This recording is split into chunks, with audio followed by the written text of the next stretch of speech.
somebody came to the Satmarov, and he wanted a gross amount then, many, many decades ago. We're talking about, I don't know, 70 years ago, whatever it was, right? When he came, and so $30,000 was today like, I don't know what, I don't know, $500,000, $1 million, I don't know what it was, astronomical amount.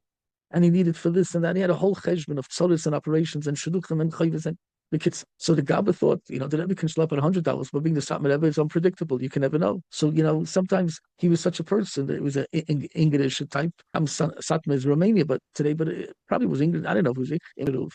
So he English emotional. So they can, heat up in a second, but a second later, they can be the most fine people in the sense that they'll pay out everything.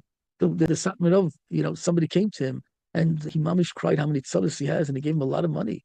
And then the Gabba walks in, and he was out for a second, and he walks in, he saw the guy leaving. He said, Rebbe, was this guy just here? He said, yeah. He said, he's such a schwindler. He probably told you his wife is Almana, and his children are Yisayim, and the operation, they weren't born, and he doesn't have a wife, and he doesn't have kids, and his Einikel, he never have kids. He'll tell you that he never had a father, and he'll tell you his father's sick. He'll tell you all that son is a schwindler. After this.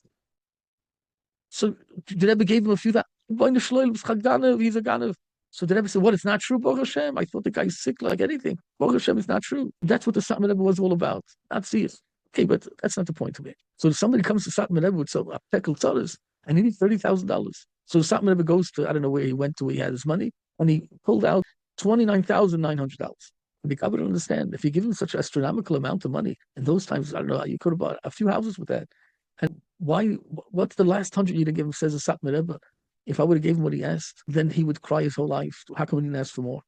If I gave him whatever he asked for, like this, I didn't give him the full amount. He should be so happy that he got such a big amount. He thought he'll walk in, he'll get $100, $500, whatever. And I gave him all he asked besides that last $100, where he can clearly, easily ask another Gevir, I'll give it to him. My point here is that Hashem said, as much as I'll give him I'll give him gold and silver and everything else. But if I don't give him what they work for, they would always have in their minds, now I'm a millionaire, but I could have had all that more if I would have got the salary for the decades that I worked without money. So that's what Hashem wanted. They should get it now and bekovedik. And now it's not bekovedik. Okay, so we explained before, in order they should chase them. So they should end up going and getting their punishment, and then the Yidden getting the B'Zayam all at the same time. Two birds with one stone.